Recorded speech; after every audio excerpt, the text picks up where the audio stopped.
The ship. A voyaging ship was wrecked during a storm at sea, and only 2 of the men on it were able to swim to a small, desert-like island. The 2 survivors, not knowing what else to do, agreed that they had no other recourse but to pray to God.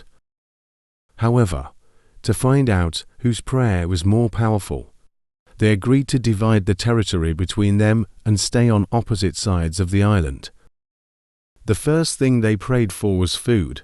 The next morning, the first man saw a fruit-bearing tree on his side of the land, and he was able to eat its fruit.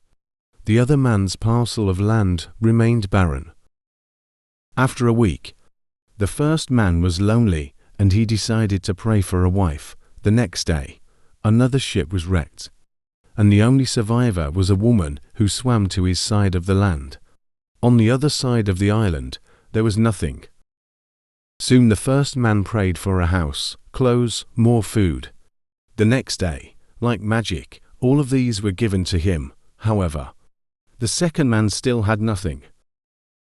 Finally, the first man prayed for a ship, so that he and his wife could leave the island. In the morning, he found a ship docked at his side of the island.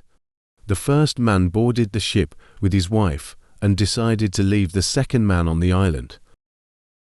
He considered the other man unworthy to receive God's blessings, since none of his prayers had been answered.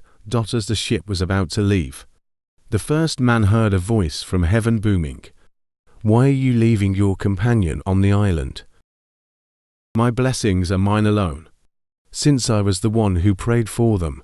The first man answered, "His prayers were all unanswered, and so he does not deserve anything." "You are mistaken," the voice rebuked him. "He had only one prayer, which I answered. If not for that, you would not have received any of my blessings." "Tell me," the first man asked the voice, "what did he pray for that I should owe him anything?" "He prayed that all your prayers be answered."